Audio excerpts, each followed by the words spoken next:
Welcome to Soft Hour Library. Tonight's story begins now. Close your eyes and rest. Chapter 34. The Cabin Table. It is noon, and Doughboy, the steward, thrusting his pale loaf of bread face from the cabin scuttle, announces dinner to his lord and master, who, sitting in the lee quarterboat, has just been taking an observation of the sun, and is now mutely reckoning the latitude on the smooth, medallion-shaped tablet, reserved for that daily purpose on the upper part of his ivory leg. From his complete inattention to the tidings, you would think that moody Ahab had not heard his menial. But presently, catching hold of the mizzen shrouds, he swings himself to the deck, and in an even, unexhilarated voice, saying, "Dinner, mister." Starbuck disappears into the cabin. When the last echo of his sultan's step has died away, and Starbuck, the first emir, has every reason to suppose that he is seated, then Starbuck rouses from his quietude, takes a few turns along the planks, and after a grave peep into the binnacle, says, with some touch of pleasantness, "Dinner, mister." Stub and descends the scuttle. The second emir lounges about the rigging a while, and then slightly shaking the main brace to see whether it will be all right with that important rope, he likewise takes up the old burden, and with a rapid "Dinner, mister." Flask follows after his predecessors. But the third emir, now seeing himself all alone on the quarterdeck, seems to feel relieved from some curious restraint, for tipping all sorts of knowing winks in all sorts of directions, and kicking off his shoes, he strikes into a sharp but noiseless squall of a hornpipe right over the Grand Turk's head. And then, by a dexterous sleight, pitching his cap up into the mizentop for a shelf, he goes down rollicking so far at least as he remains visible from the deck, reversing all other processions by bringing up the rear with music. But ere stepping into the cabin doorway below, he pauses, ships a new face altogether, and then, independent, hilarious little Flask enters King Ahab's presence in the character of Abjectus, or the slave. It is not the least among the strange things bred by the intense artificialness of sea usages, that while in the open air of the deck, some officers will, upon provocation, bear themselves boldly and defyingly enough towards their commander. Yet 10 to 1, let those very officers the next moment go down to their customary dinner in that same commander's cabin, and straightway their inoffensive, not to say deprecatory and humble air towards him, as he sits at the head of the table. This is marvelous, sometimes most comical. Wherefore this difference, a problem, perhaps not. To have been Belshazzar, king of Babylon, and to have been Belshazzar, not haughtily but courteously, therein certainly must have been some touch of mundane grandeur. But he who in the rightly regal and intelligent spirit presides over his own private dinner table of invited guests, that man's unchallenged power and dominion of individual influence for the time, that man's royalty of state transcends Belshazzar, for Belshazzar was not the greatest. Who has but once dined his friends, has tasted what it is to be Caesar. It is a witchery of social czarship, which there is no withstanding. Now, if to this consideration you superadd the official supremacy of a shipmaster, then, by inference, you will derive the cause of that peculiarity of sea life just mentioned. Over his ivory-inlaid table, Ahab presided like a mute, maned sea lion on the white coral beach, surrounded by his warlike but still deferential cubs. In his own proper turn, each officer waited to be served. They were as little children before Ahab, and yet, in Ahab, there seemed not to lurk the smallest social arrogance. With one mind, their intent eyes all fastened upon the old man's knife, as he carved the chief dish before him.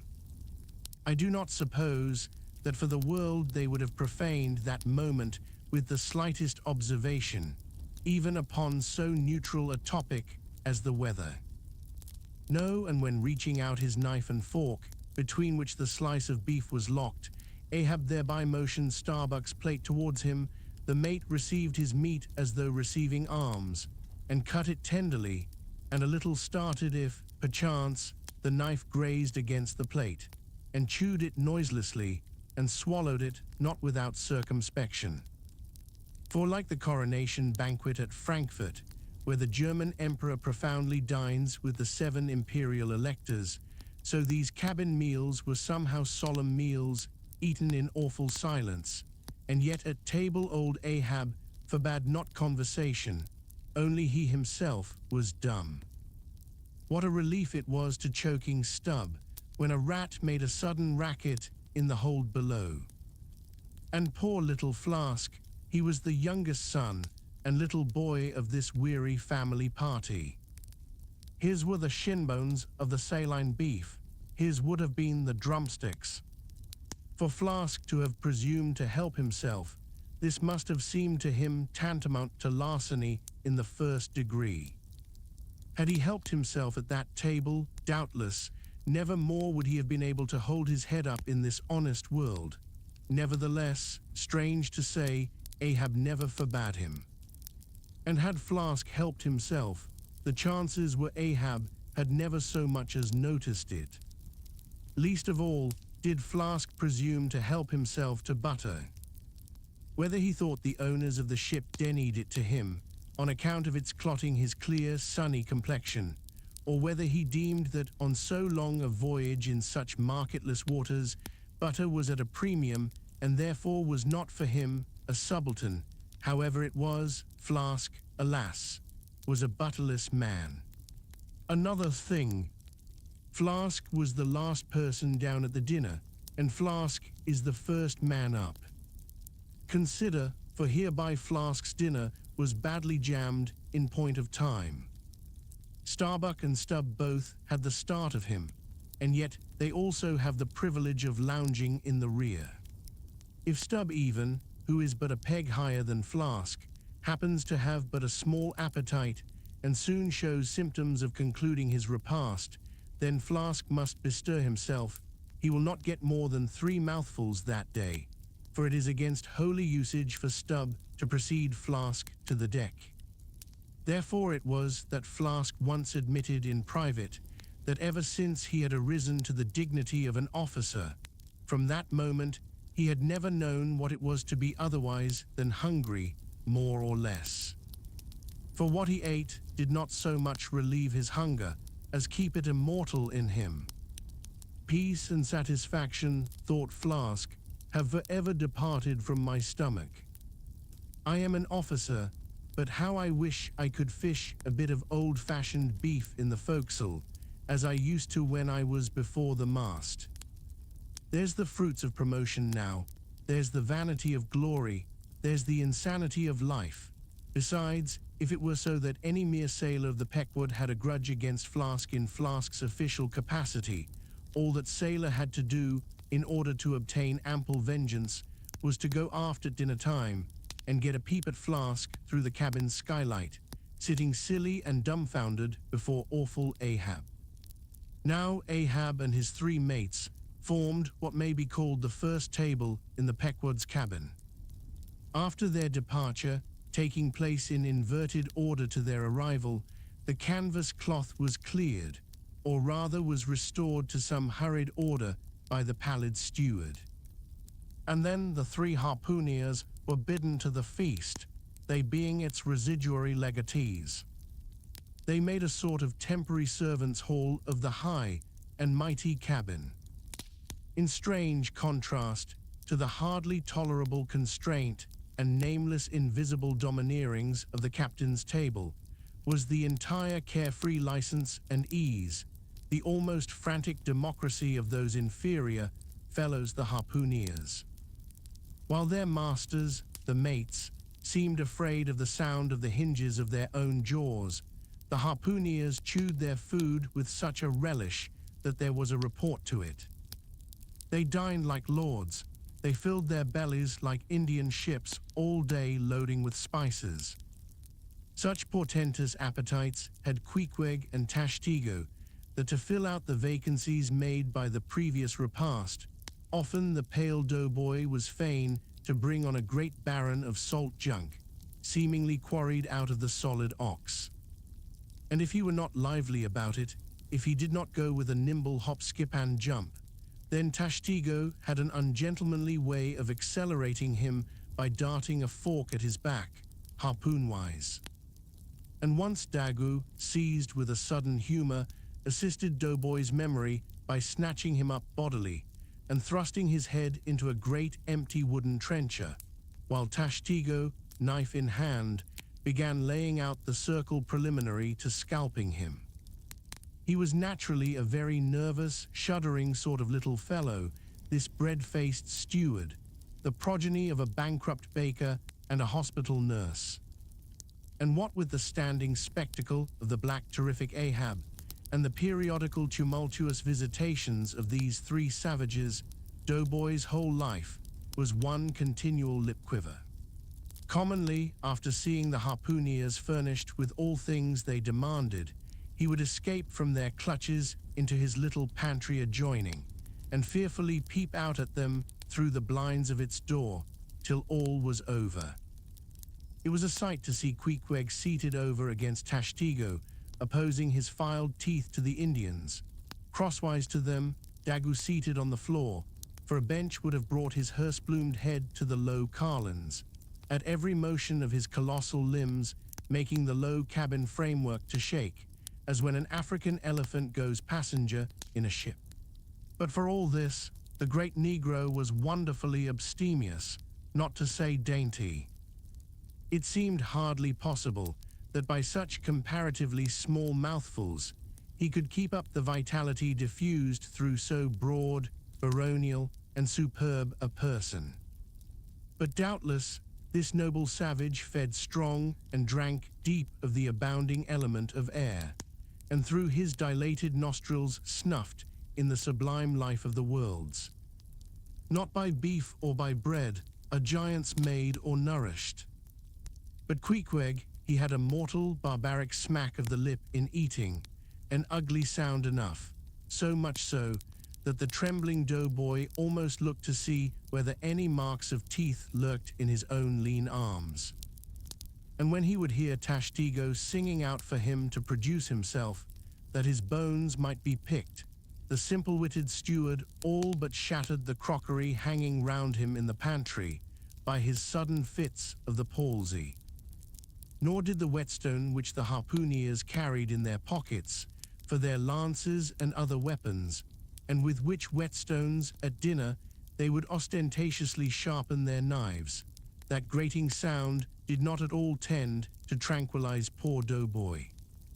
How could he forget that in his island days, Queequeg, for one, must certainly have been guilty of some murderous, convivial indiscretions?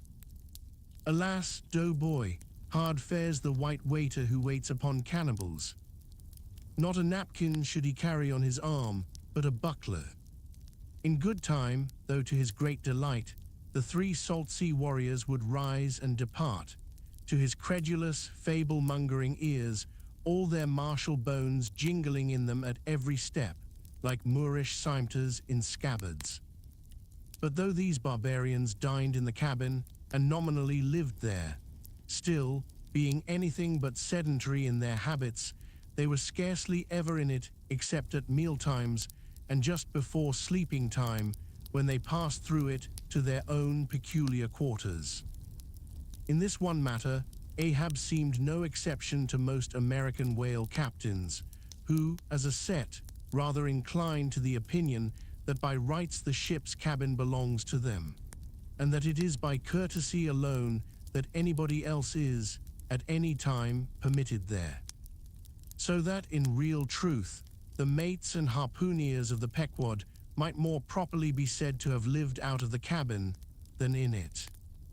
For when they did enter it, it was something as a street door enters a house, turning inwards for a moment only to be turned out the next, and as a permanent thing residing in the open air. Nor did they lose much hereby. In the cabin was no companionship, Socially, Ahab was inaccessible. Though nominally included in the census of Christendom, he was still an alien to it. He lived in the world, as the last of the grizzly bears lived in settled Missouri. And as when spring and summer had departed, that wild logan of the woods, burying himself in the hollow of a tree, lived out the winter there, sucking his own paws. So, in his inclement, howling old age, Ahab's soul, shut up in the caved trunk of his body, there fed upon the sullen pores of its gloom. Chapter 35. The Masthead. It was during the more pleasant weather that in due rotation with the other seamen my first masthead came round. In most American whalemen, the mastheads are manned almost simultaneously with the vessel leaving her port, even though she may have 15,000 miles and more to sail ere reaching her proper cruising ground. And if after a 3, 4, or 5 years voyage she is drawing nigh home with anything empty in her, say, an empty vial even, then her mastheads are kept manned to the last, and not till her skysail poles sail in among the spires of the port does she altogether relinquish the hope of capturing one whale more. Now, as the business of standing mastheads, ashore or afloat, is a very ancient and interesting one, let us in some measure expatiate here. I take it that the earliest standers of mastheads were the old Egyptians, because, in all my researches, I find none prior to them. For though their progenitors, the builders of Babel, must doubtless, by their tower, have intended to rear the loftiest masthead in all Asia or Africa either, yet ere the final truck was put to it, as that great stone mast of theirs may be said to have gone by the board in the dread gale of God's wrath. Therefore, we cannot give these Babel builders priority over the Egyptians. And that the Egyptians were a nation of masthead standers is an assertion based upon the general belief among archaeologists that the first pyramids were founded for astronomical purposes, a theory singularly supported by the peculiar stair-like formation of all 4 sides of those edifices, whereby, with prodigious long upliftings of their legs, those old astronomers were wont to mount to the apex and sing out for new stars. Even as the lookouts of a modern ship sing out for a sail, or a whale just bearing in sight. In Saint Stylites, the famous Christian hermit of old times, who built him a lofty stone pillar in the desert and spent the whole latter portion of his life on its summit, hoisting his food from the ground with a tackle. In him we have a remarkable instance of a dauntless stander of mastheads, who was not to be driven from his place by fogs or frosts, rain, hail, or sleet, but valiantly facing everything out to the last, literally died at his post.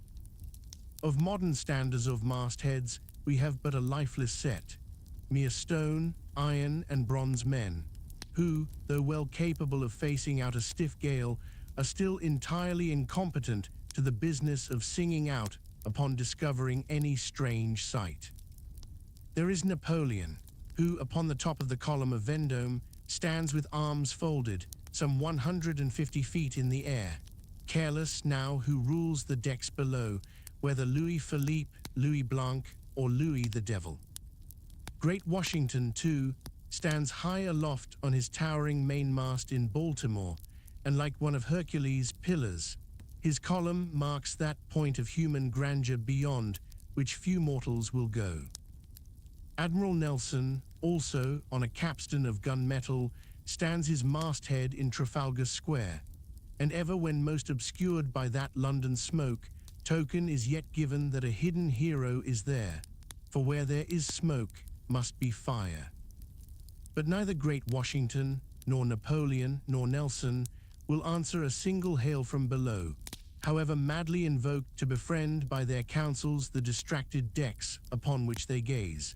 However it may be surmised that their spirits penetrate through the thick haze of the future and descry what shoals and what rocks must be shunned. It may seem unwarrantable to couple in any respect the masthead standers of the land with those of the sea, but that in truth it is not so, is plainly evinced by an item for which Obed Macy, the sole historian of Nantucket, stands accountable. The worthy Obed tells us that in the early times of the whale fishery, airships were regularly launched in pursuit of the game.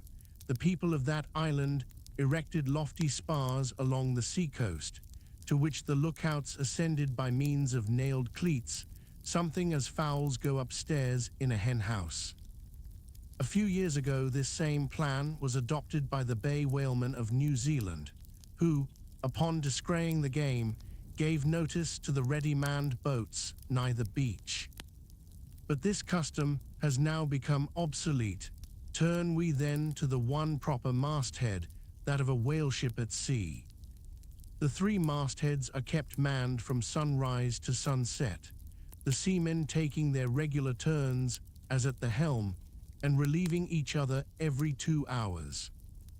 In the serene weather of the tropics, it is exceedingly pleasant, the masthead. Nay, to a dreamy meditative man, it is delightful.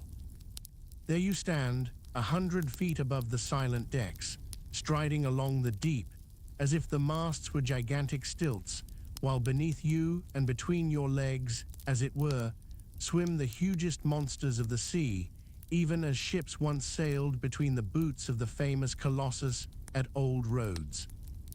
There you stand, lost in the infinite series of the sea, with nothing ruffled but the waves.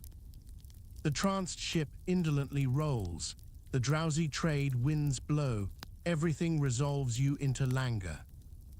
For the most part in this tropic whaling life, a sublime uneventfulness invests you. You hear no news, read no gazettes. Extras with startling accounts of commonplaces never delude you into unnecessary excitements. You hear of no domestic afflictions, bankrupt securities, fall of stocks, are never troubled with the thought of what you shall have for dinner, for all your meals for 3 years and more are snugly stowed in casks, and your bill of fare is immutable. In one of those southern whalesmen, on a long 3 or 4 years' voyage, as often happens, the sum of the various hours you spend at the masthead would amount to several entire months. And it is much to be deplored that the place to which you devote so considerable a portion of the whole term of your natural life should be so sadly destitute of anything approaching to a cozy inhabitiveness, or adapted to breed a comfortable localness of feeling, such as pertains to a bed, a hammock, a hearse, a sentry box, a pulpit, a coach, or any other of those small and snug contrivances in which men temporarily isolate themselves.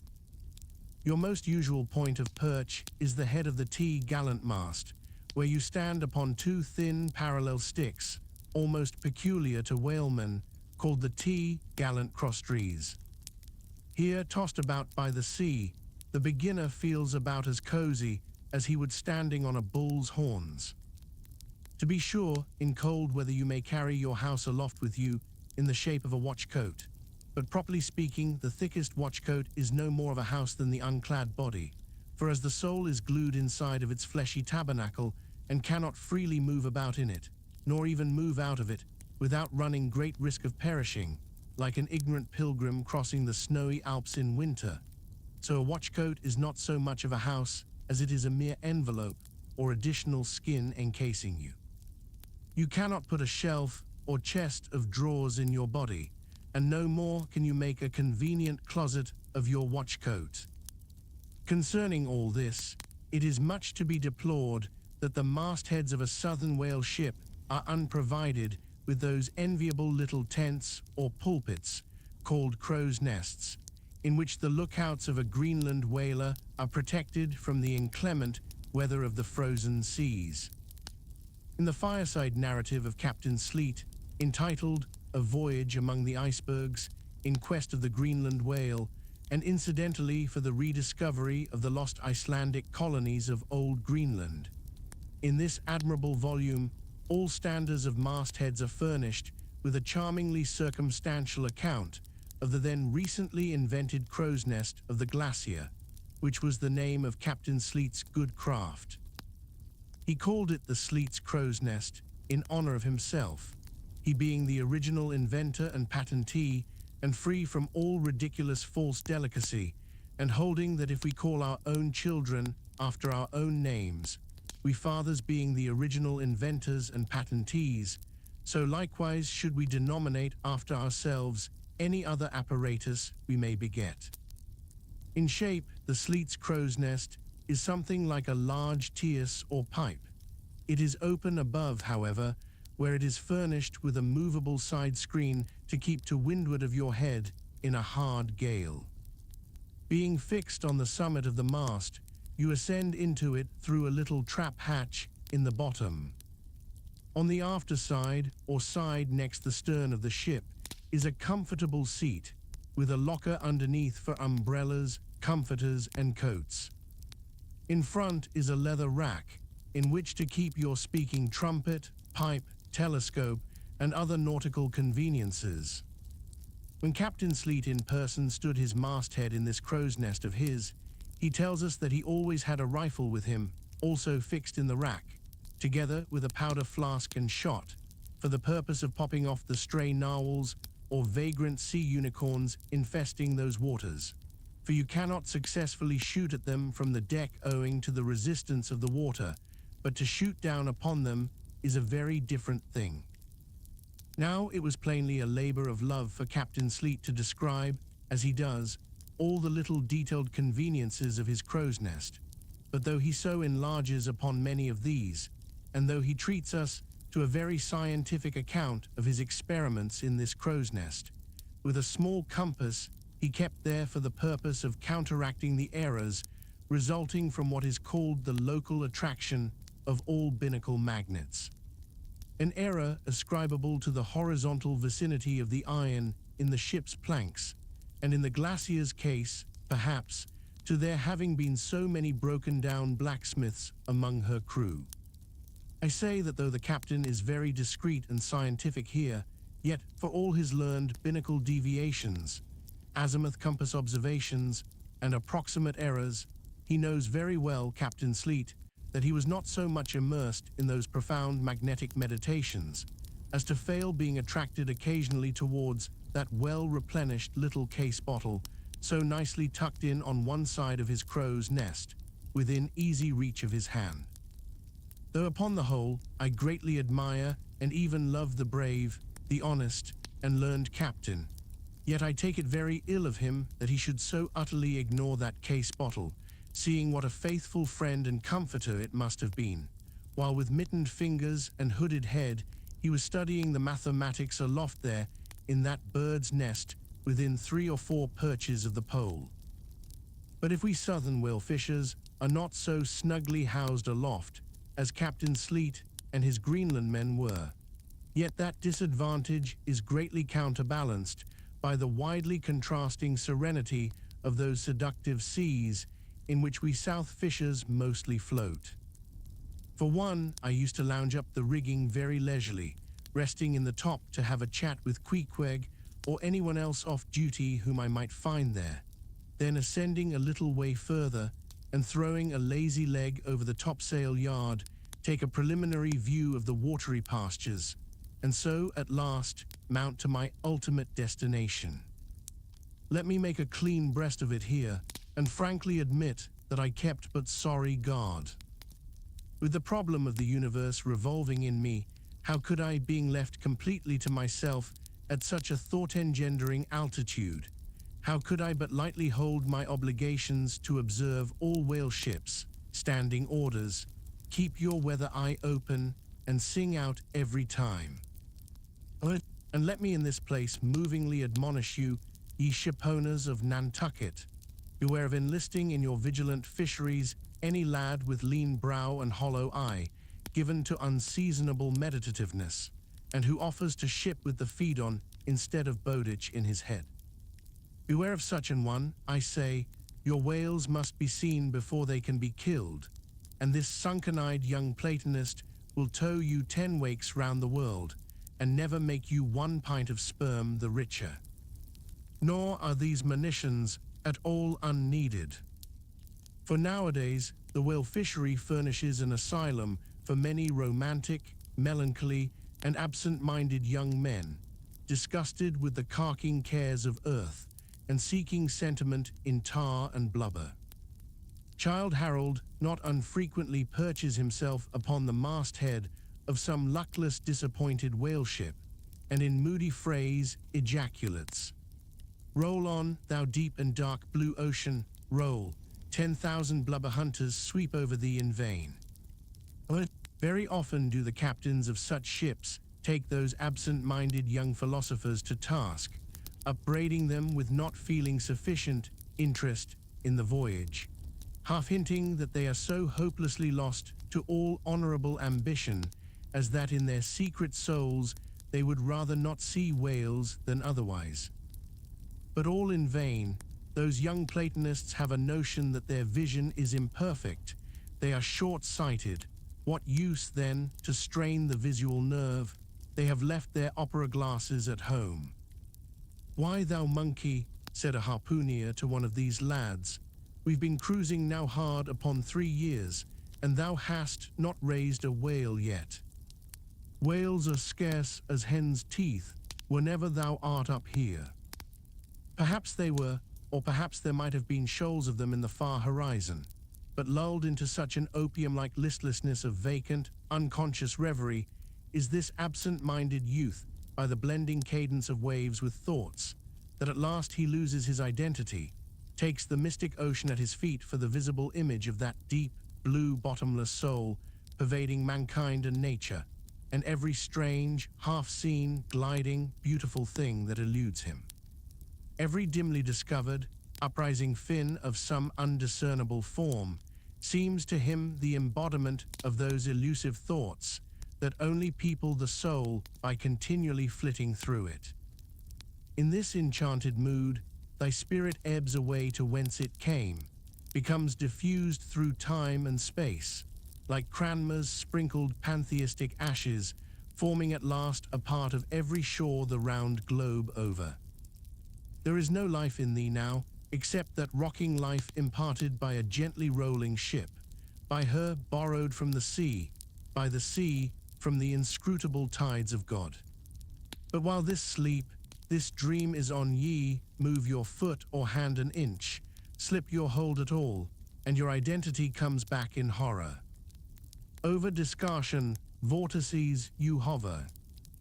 And perhaps at midday, in the fairest weather, with one half-throttled shriek you drop through that transparent air into the summer sea, no more to rise forever. Heed it well, ye pantheists. Chapter 36. The Quarterdeck. Enter Ahab, then all. It was not a great while after the affair of the pipe that one morning shortly after breakfast, Ahab, as was his wont, ascended the cabin gangway to the deck. Their most sea captains usually walk at that hour, as country gentlemen, after the same meal, take a few turns in the garden.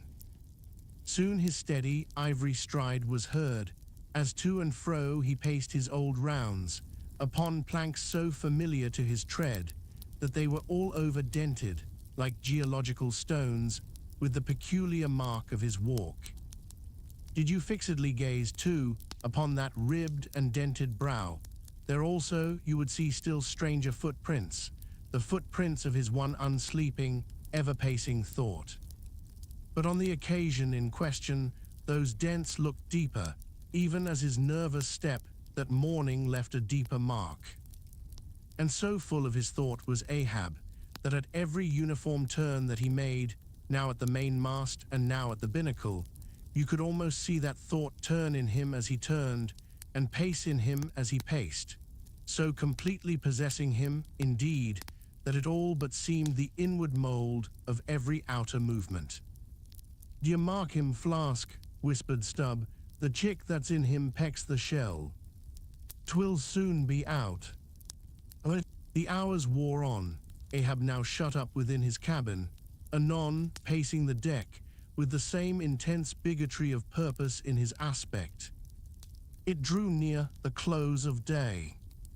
Suddenly he came to a halt by the bulwarks, and inserting his bone leg into the auger hole there, and with one hand grasping a shroud, he ordered Starbuck to send everybody aft. "Sir," said the mate, astonished at an order seldom or never given on shipboard except in some extraordinary case. "Send everybody aft," repeated Ahab. "Mastheads there, come down."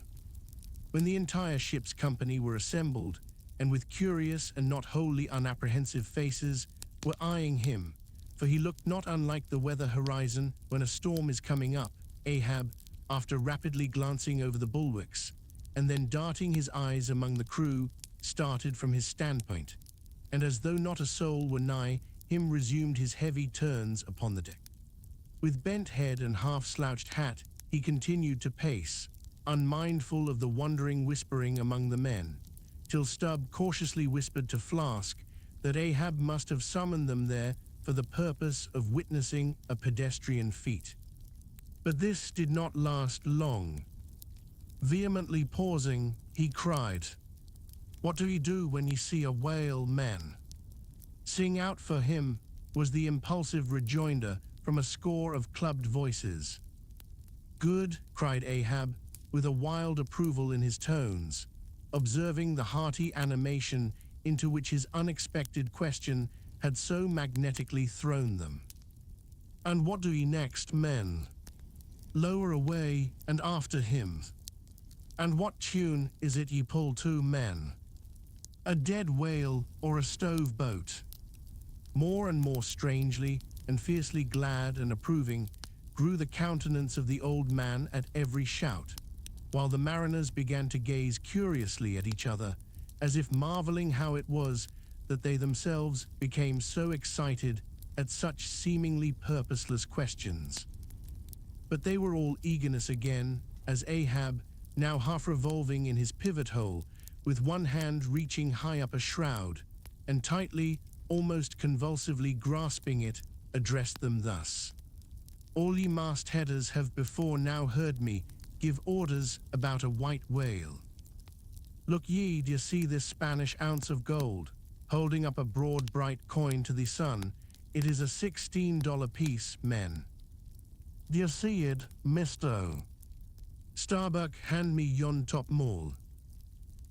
While the mate was getting the hammer, Ahab, without speaking, was slowly rubbing the gold piece against the skirts of his jacket, as if to heighten its luster, and without using any words, was meanwhile lowly humming to himself, producing a sound so strangely muffled and inarticulate that it seemed the mechanical humming of the wheels of his vitality in him.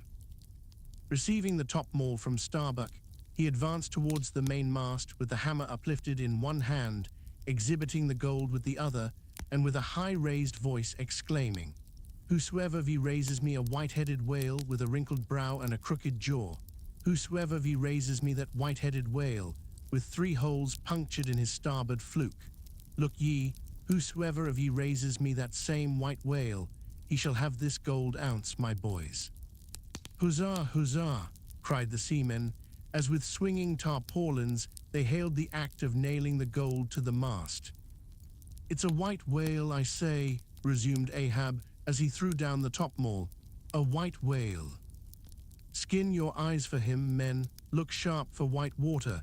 If ye see but a bubble, sing out." All this while Tashtego, Dagu, and Queequeg had looked on with even more intense interest and surprise than the rest, and at the mention of the wrinkled brow and crooked jaw, they had started as if each was separately touched by some specific recollection.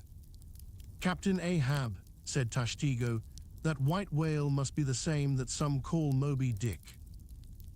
"Moby-Dick," shouted Ahab. "Do you know the white whale, then, Tash? Does he fantail a little curious, sir, before he goes down?" said the gay header deliberately. "And has he a curious spout, too?" said Dagu. "Very bushy, even for a palmacity, and mighty quick, Captain Ahab." "And he have 1, 2, 3. Oh, good many iron in him hide, too, Captain," cried Queequeg disjointedly, all twisk-tee-be-twisk, like him, faltering hard for a word, and screwing his hand round and round as though uncorking a bottle. like him. Corkscrew, cried Ahab. I Queequeg, the harpoons lie all twisted and wrenched in him. I Dagu, his spout is a big one, like a whole shock of wheat, and white as a pile of our Nantucket wool after the great annual sheep shearing. I Tashtigo, and he fantails like a split jib in a squall. Death and devils, men, it is Moby-Dick ye have seen, Moby-Dick, Moby-Dick.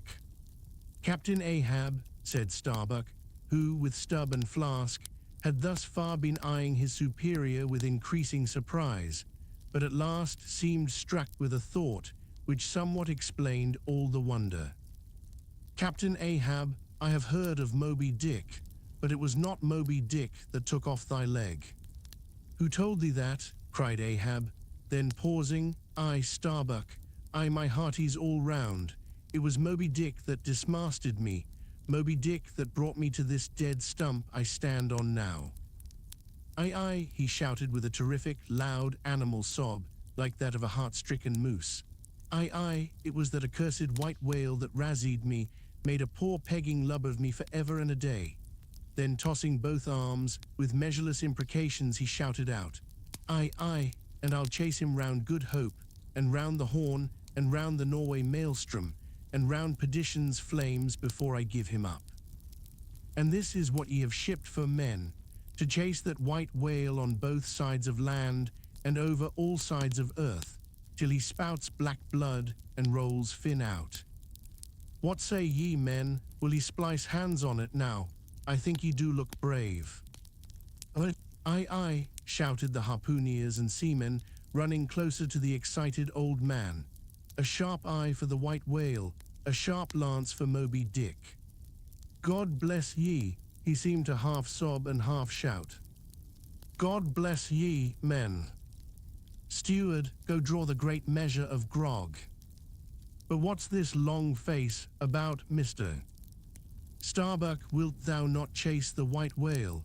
Art not game for Moby-Dick? I am game for his crooked jaw, and for the jaws of death too, Captain Ahab, if it fairly comes in the way of the business we follow. But I came here to hunt whales, not my commander's vengeance. How many barrels will thy vengeance yield thee even if thou gettest it, Captain Ahab? It will not fetch thee much in our Nantucket market. Nantucket market, hoot, but come closer, Starbuck, thou requirest a little lower layer. If money is to be the measurer, man, and the accountants have computed their great counting house the globe, by girdling it with guineas, 1 to every 3 parts of an inch, then let me tell thee that my vengeance will fetch a great premium here. He smites his chest, whispered Stubb. What's that for? Methinks it rings most vast but hollow. Vengeance on a dumb brute, cried Starbuck, that simply smote thee from blindest instinct. Madness, to be enraged with a dumb thing, Captain Ahab, seems blasphemous. Hark ye yet again, the little lower layers. All visible objects, man, are but as pasteboard masks. But in each event, in the living act, the undoubted deed, there some unknown but still reasoning thing puts forth the moldings of its features from behind the unreasoning mask. If man will strike through the mask, how can the prisoner reach outside except by thrusting through the wall? To me, the white whale is that wall shoved near to me. Sometimes I think there's naught beyond. But 'tis enough. He tasks me, he heaps me. I see in him outrageous strength, with an inscrutable malice sinewing it. That inscrutable thing is chiefly what I hate, and be the white whale agent, or be the white whale principal, I will wreak that hate upon him. Talk not to me of blasphemy, man. I'd strike the sun if it insulted me. For could the sun do that, then could I do the other, since there is ever a sort of fair play herein, jealousy presiding over all creations. But not my master, man, is even that fair play. Who's over me, truth hath no confines. Take off thine eye, more intolerable than fiends, glarings is a doltish stare. So, thou readiest and palest, my heat has melted thee to anger glow. But look ye, Starbuck, what is said in heat, that thing unsays itself. There are men from whom warm words are small indignity. I meant not to incense thee. Let it go. Look, see yonder Turkish cheeks of spotted torn, living, breathing pictures painted by the sun. The pagan leopards, the unrecking and unworshipping things that live and seek and give no reasons for the torrid life they feel. The crew, man, the crew, are they not one and all with Ahab in this matter of the whale? See Stubb, he laughs. See yonder Chilean, he snorts to think of it. Stand up amid the general hurricane, thy one-tossed sapling cannot, Starbuck, and what is it? Reckon it. Tease but to help strike a fin, no wondrous feat for Starbuck.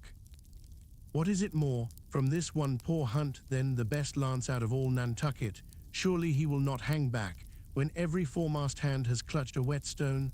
Ah, constraining seize thee, I see, the billow lifts thee, speak but speak. I, thy silence then, that voices thee. Aside, something shot from my dilated nostrils, he has inhaled it in his lungs. Starbuck now is mine, cannot oppose me now without rebellion. God keep me, keep us all, murmured Starbuck lowly. But in his joy at the enchanted, tacit acquiescence of the mate, Ahab did not hear his foreboding invocation, nor yet the low laugh from the hold, nor yet the presaging vibrations of the winds in the cordage, nor yet the hollow flap of the sails against the masts, as for a moment their hearts sank in. For again Starbuck's downcast eyes lighted up with the stubbornness of life. The subterranean laugh died away, the winds blew on, the sails filled out, the ship heaved and rolled as before. Ah, ye admonitions and warnings, why stay ye not when ye come? But rather are ye predictions than warnings, ye shadows, yet not so much predictions from without as verifications of the foregoing things within. For with little external to constrain us, the innermost necessities in our being, these still drive us on. The measure, cried Ahab, receiving the brimming pewter and turning to the harpooneers, he ordered them to produce their weapons. Then ranging them before him near the capstan, with their harpoons in their hands, while his three mates stood at his side with their lances, and the rest of the ship's company formed a circle round the group. He stood for an instant searchingly, eyeing every man of his crew. But those wild eyes met his, as the bloodshot eyes of the prairie wolves meet the eye of their leader, ere he rushes on at their head in the trail of the bison. But alas, only to fall into the hidden snare of the Indian. Drink and pass, he cried, handing the heavy charged flagon to the nearest seaman. The crew alone, now drink. Round with it round, short draughts, long swallows, men, teas hot as Satan's hoof. So, it goes round excellently. It spiralizes in ye, forks out at the serpent-snapping eye. Well done, almost drained. That way it went, this way it comes. Hand it me here, a hollow. Men, ye seem the years, so brimming life is gulped and gone. Steward, refill. Attend now, my braves. I have mustered ye all round this capstan, and ye mates, flank me with your lances, and ye harpooneers, stand there with your irons, and ye, stout mariners, ring me in, that I may in some sort revive a noble custom of my fisherman fathers before me. O men, you will yet see that, ha, boy, come back, bad pennies come not sooner. Hand it me. Why now this pewter had run brimming again, wert not thou sent? Vitus, imp, away thou ague. Advance, ye mates, cross your lances full before me. Well done, let me touch the axis. So saying, with extended arm, he grasped the three-level, radiating lances at their crossed center, while so doing, suddenly and nervously twitched them, meanwhile glancing intently from Starbuck to Stubb, from Stubb to Flask. It seemed as though, by some nameless, interior volition, he would fain have shocked into them the same fiery emotion accumulated within the laden jar of his own magnetic life. The three mates quailed before his strong, sustained, and mystic aspect. Stubb and Flask looked sideways from him. The honest eye of Starbuck fell downright. "In vain," cried Ahab, "but maybe 'tis well. For did ye three but once take the full-forced shock, then mine own electric thing that had perhaps expired from out me. Perchance, too, it would have dropped ye dead. Perchance ye need it not.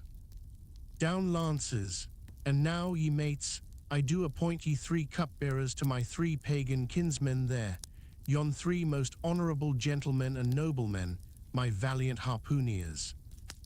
Disdain the task. What, when the great Pope washes the feet of beggars, using his tiara for ewer? O my sweet cardinals, your own condescension that shall bend ye to it. I do not order ye, ye will it. Cut your seizings and draw the poles, ye harpooneers." Silently obeying the order, the 3 harpooneers now stood with the detached iron part of their harpoons, some 3 feet long, held, barbs up, before him. "Stab me not with that keen steel, cant them over, know ye not the goblet end, turn up the socket, so now ye cupbearers advance. The irons, take them, hold them while I fill." Forthwith, slowly going from one officer to the other, he brimmed the harpoon sockets with the fiery waters from the pewter. "Now 3 to 3 ye stand. Commend the murderous chalices, bestow them, ye who are now made parties to this indissoluble league. Ha, Starbuck, but the deed is done, yon ratifying sun now waits to sit upon it. Drink, ye harpooneers, drink and swear, ye men that man the deathful whaleboat's bow, death to Moby-Dick. God hunt us all, if we do not hunt Moby-Dick to his death." The long, barbed steel goblets were lifted, and to cries and maledictions against the white whale, the spirits were simultaneously quaffed down with a hiss. Starbuck paled and turned and shivered. Once more and finally, the replenished pewter went the rounds among the frantic crew, when, waving his free hand to them, they all dispersed, and Ahab retired within his cabin.